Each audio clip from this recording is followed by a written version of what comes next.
दोस्तों, आज हम जिस टॉपिक पर चर्चा करने वाले हैं वह है environmental degradation causes and effect, यानी पर्यावरण क्षरण के कारण और परिणाम।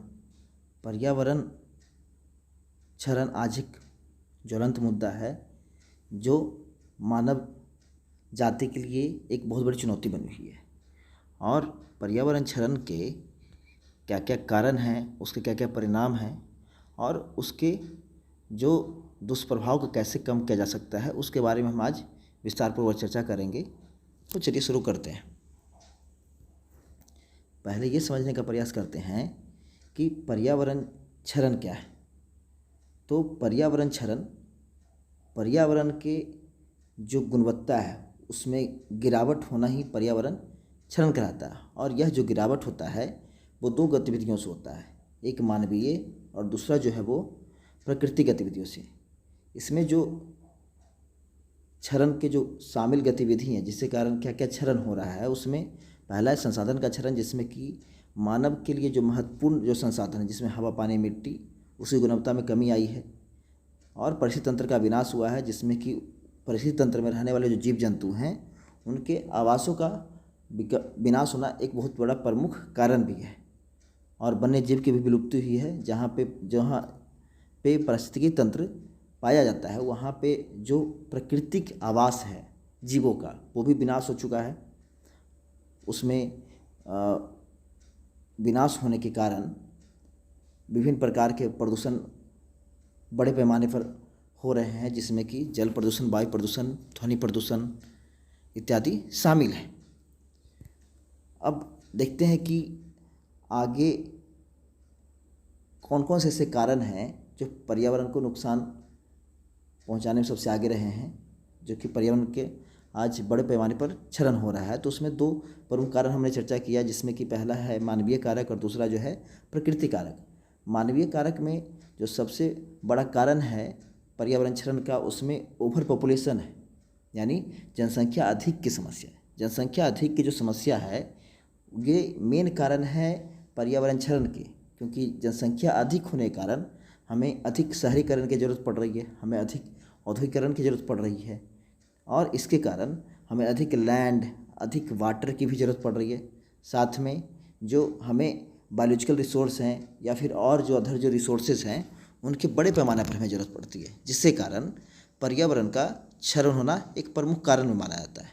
वहीं अगर हम बात करें प्राकृतिक कारणों में, तो बाढ़, सूखा, भूकंप, सुनामी और टेम्परेचर स्टॉर्म जो हैं, या फिर बड़े बड़े जो फॉरेस्ट फायर होते हैं, ये सब भी एक बहुत बड़े कारण हैं पर्यावरण क्षरण के। अब जो आग लगते हैं जंगलों में वो मानवीय कारक से भी होते हैं और प्रकृति कारक से होते हैं। तो आज की डेट में जो जंगलों में जो आग लग रहा है ये एक बहुत बड़ा चिंता का विषय बनता जा रहा है कि आए दिन कहीं ना कहीं ये आग की जो घटना है, जो जंगलों में जो आग लगने वाली जो घटना है वो बढ़ती ही जा रही है। आए दिन हमारे भारत में उत्तराखंड में बड़े पैमाने पर जो है जंगलों में आग लगी हुई थी। ब्राज़ील के जंगलों में भी आग लगा, ऑस्ट्रेलिया के जंगलों में भी आग लगा था, जिसके कारण ऑस्ट्रेलिया के जो जंगल की जो पूरी जो पारिस्थितिकी तंत्र थी वो पूरी की पूरी तबाह हो गई है ना। तो इस प्रकार की घटनाएं आए दिन हमें देखने को मिल रहा है और ये जो संख्या दिन प्रतिदिन बढ़ता जा रहा है। इससे कारण क्या क्या समस्याएं उत्पन्न हुई हैं उसमें हम देखते हैं कि पहला जो है वो लैंड, वाटर और एयर पोल्यूशन, ये सब जो मुख्य मुद्दे हैं जो सबसे पहले जहां ज़्यादा प्रभाव पड़ रहा है। दूसरा जो क्या है डेजर्टिफिकेशन, वाटर स्टोरेज और ओजोन डिप्लीशन, यानी जो रेगिस्तान है उसका एरिया बढ़ता जा रहा है, उसका दायरा बढ़ता जा रहा है। साथ में जो वाटर स्टोरेज का जो शॉर्टेज है वो दिन प्रतिदिन बिगड़ाल होता जा रहा है। जैसे आने वाले दिनों में हम देखें कि जो चेन्नई और बेंगलोर जैसे शहरों में पानी के लिए हाहाकार हो गया, 0 वाटर डे की स्थिति वहाँ पे बन रही थी। और इसके बाद जो है ओजोन डिप्लीशन, ओजोन परत का जो क्षरण हो रहा है, जिससे कारण अल्ट्रावायलेट रे हमारी पृथ्वी पे डायरेक्ट आने लगे, जिससे कारण स्किन कैंसर का खतरा ज़्यादा बढ़ने लगा है। इसके अलावा कार्बन इमिशन जो एक्सेस लेवल पे हो रहा है, जिससे कारण आज के डेट में ग्लोबल वार्मिंग हो रहा है।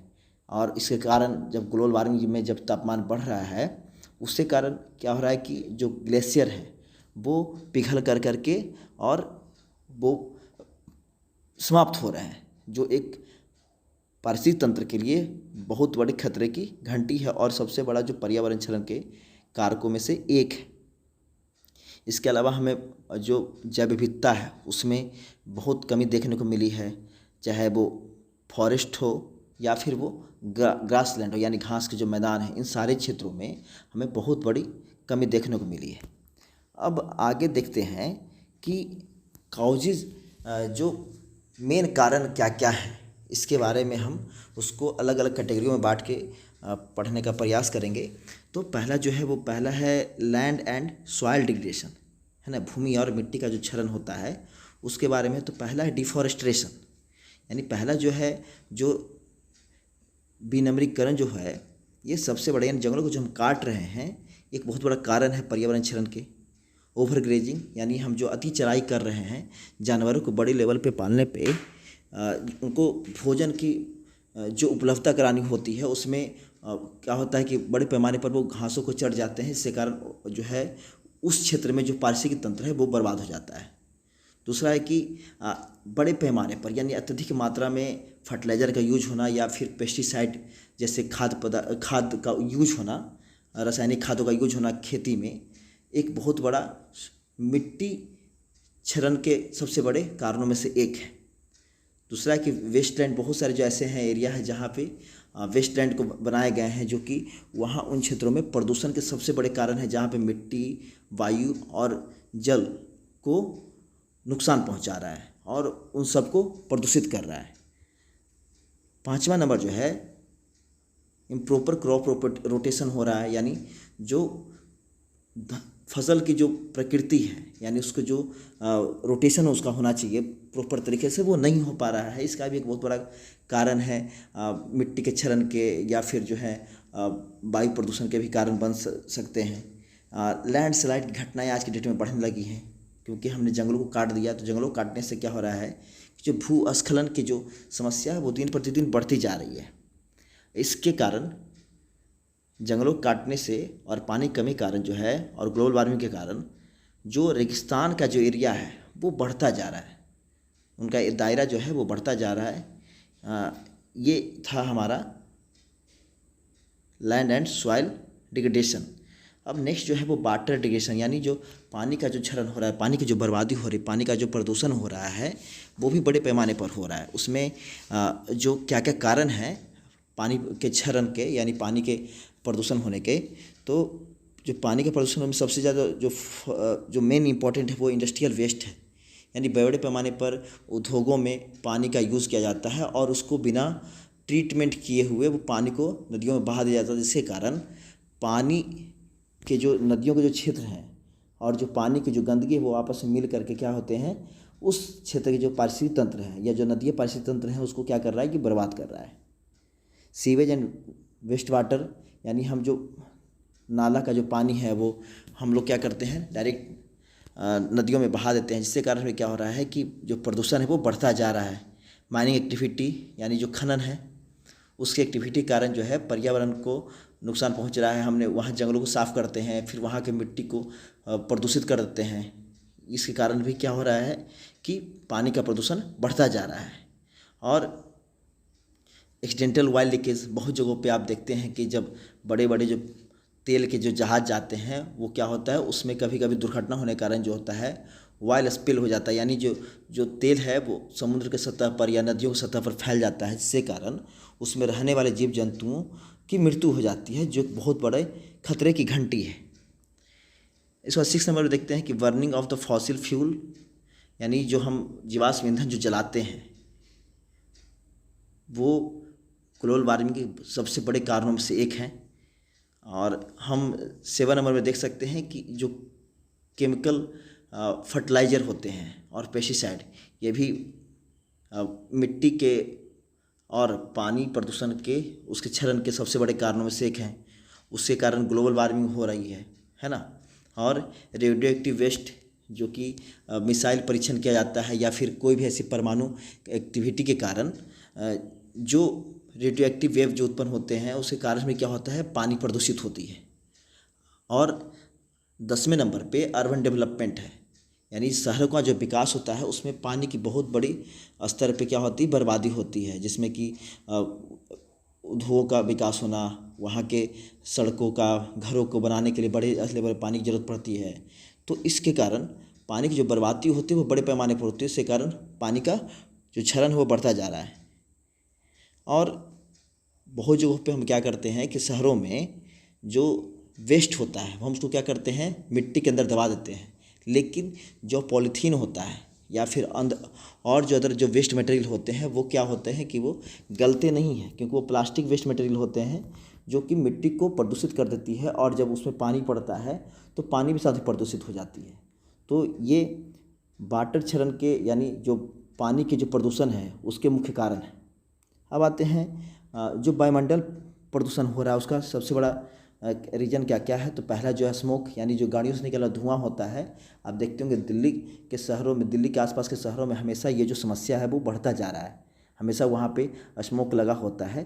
तो ये एक बहुत बड़ा कारण है जिसके कारण वहाँ पे सांस संबंधी समस्या, आँखों में जलन, ये सब समस्या वहाँ देखने को आपको मिलेगी। फ्यूल, वहाँ पे जो जीवाश्म ईंधन जलाए जाते हैं उसके कारण क्या होता है कि जो एटमॉस्फेरिक डिग्रेडेशन है ना, वो बड़े पैमाने पर हो रही है। इसके अलावा ऑर्गेनिक पॉल्यूटेंट्स बहुत सारे ऐसे हैं, कूड़े कचरे जिसको कि नहीं जलाना चाहिए था उसको हम जला देते हैं, तो क्या होता है कि वो जो वातावरण में जा कर के वो क्या होता है, हमारे जो स्वच्छ हवा तो जाके मिल जाते हैं, उसके कारण भी जो एटमॉस्फेरिक डिग्रेडेशन है वो भी बढ़ता जा रहा है। ये सब समस्या थी जो हम लोग देखें। अब जो आगे देख रहे हैं उसमें हम उसके जो कॉजेज हैं, जो मेन कॉजेज हैं और उसके जो इफ़ेक्ट्स हैं और उसके जो सॉल्यूशन है उसके बारे में हम लोग जानने का प्रयास करेंगे।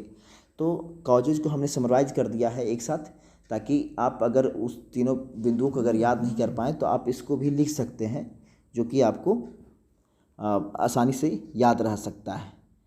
तो कॉजेज में यहाँ पे जो हमने पहले चर्चा किया वही यहाँ पे आप देख सकते हैं, जिसमें कि पॉपुलेशन की अधिकता, जंगलों का विनाश, हमने जो वेस्ट मटेरियल का जो लैंडफिल्स कर देते हैं, और मानव का जो कंजम्पशन बिहेवियर गलत हो गया है, जिसके कारण पर्यावरण प्रदूषण हो रहा है।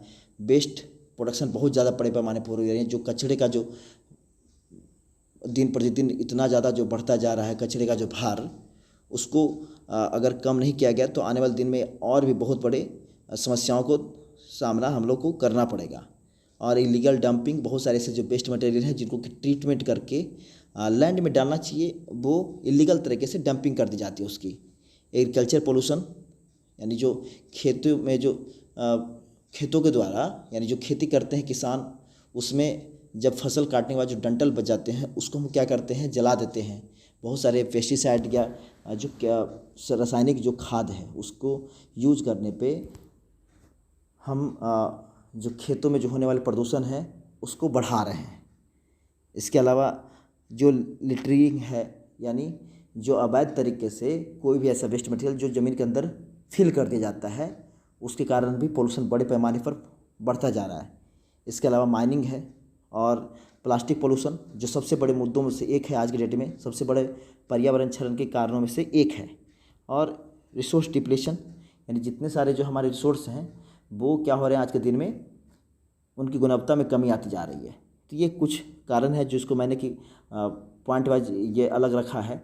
अब आते हैं इसके इफ़ेक्ट्स पे, क्या क्या इफ़ेक्ट्स हो रहे हैं ग्लोबल वार्मिंग जैसे मुद्दे से लेकर के, और बहुत सारे मुद्दे हैं इसके प्रभाव में देखने को मिलेंगे। तो प्रभाव में पहले देखते हैं एसिड रेन। आज की डेट में विभिन्न प्रकार के जो वायु प्रदूषण हो गए उसके कारण आपको अम्लीय वर्षा देखने को मिलेगा। जो बायोडाइवर्सिटी लॉस है ना, जैव विविधता का लॉस होना एक बहुत बड़ा कारण है इसी का, यानी पर्यावरण क्षरण के कारण ही हो रहा है। फ्लड्स, ड्रॉट्स, यानी बार बार बाढ़, सूखा की जो पुनरावृत्ति हो रही है वो भी एक बहुत बड़ा कारण है। साथ में सॉइल इरोजन, यानी जो मिट्टी का जो अपरदन हो रहा है, यानी बड़े पैमाने पर बाढ़ जब आते हैं तो मिट्टियों को काट दिया जाता है, मिट्टियों को बहा करके संशोधन लिए जाते हैं। तो सॉइल इरोजन भी बहुत बड़ा मुद्दा होता जा रहा है। आप देखेंगे नेचुरल डिजास्टर, प्रकृति आपदा, ग्लोबल वार्मिंग, है ना, तो प्रकृति आपदा भी दिन पर दिन बढ़ता जा रहा है। ग्लोबल वार्मिंग बढ़ती जा रही है, पब्लिक हेल्थ प्रॉब्लम, विभिन्न प्रकार के नई नई बीमारियों का जन्म हुआ है, ठीक है। Loss of livelihood of many people, यानी जब प्रकृति आपदा आती है तो उसके साथ साथ बड़े पैमाने पर जान माल का नुकसान भी होता है। ये एक बहुत बड़ा चैलेंज है। फेमिन महामारी जैसे कोरोना आया है ना, फिर बार्स यानी युद्ध जो कि हम देखते हैं, जैसे यूक्रेन रसिया का युद्ध, सीरिया का और इजराइल का भी युद्ध हमने देखा है। फिर गाजा पट्टी और इजराइल का, जिसमें फिलिस्तीन और इजराइल के नाम से जाना जाता है, उसका भी युद्ध हम अभी देख रहे हैं करेंट में, है ना।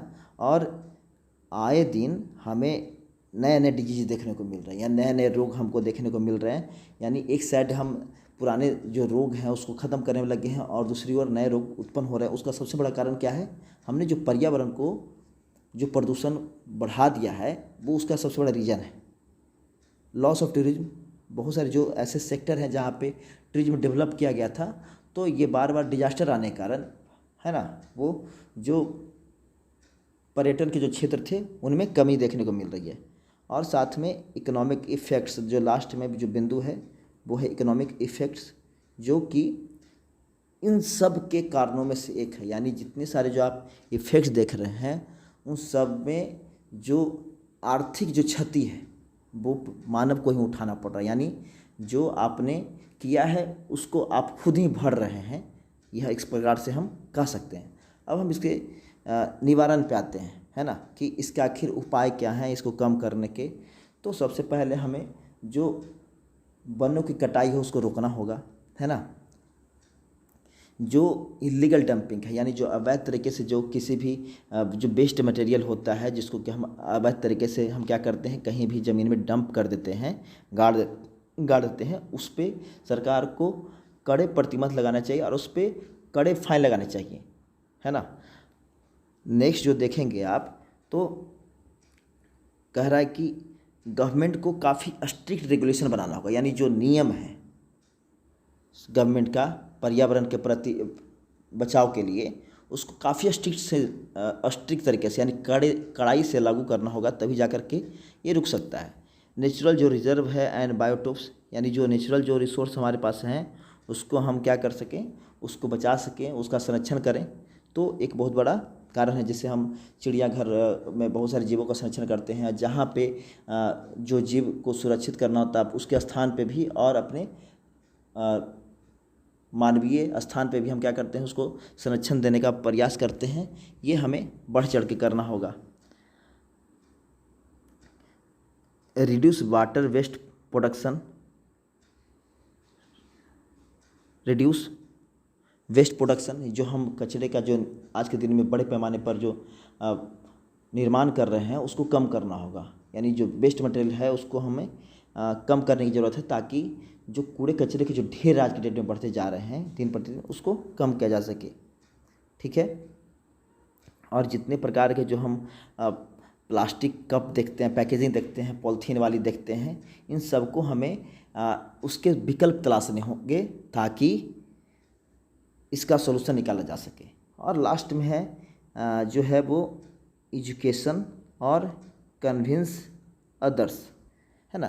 तो इन सब में जो सबसे प्रमुख है वो है एजुकेशन और दूसरे लोगों को कन्विंस करना। यानी सरकार को पर्यावरण के क्षरण को रोकने के लिए हमें लोगों को जागरूक करना होगा, ताकि लोग इसके प्रति जागरूक हों और इसकी जो होने वाले नुकसान है उसको समझ सके, ताकि उसको बचाया जा सके। और हर जो विद्यार्थी है, जो हर व्यक्ति जो कि जानता है इसके बारे में, उसको दूसरे लोगों को बताना चाहिए, ताकि वो भी समझ सकें कि पर्यावरण के क्या इम्पोर्टेंस है, वो भी समझ सकें कि पर्यावरण है क्या और इसे हमें क्यों बचाना चाहिए। तो मैं समझता हूँ कि आपको ये टॉपिक अच्छे समझ में आया होगा। अगर कुछ समस्याएं इसमें होगी तो मुझे कमेंट करके बताएंगे। धन्यवाद।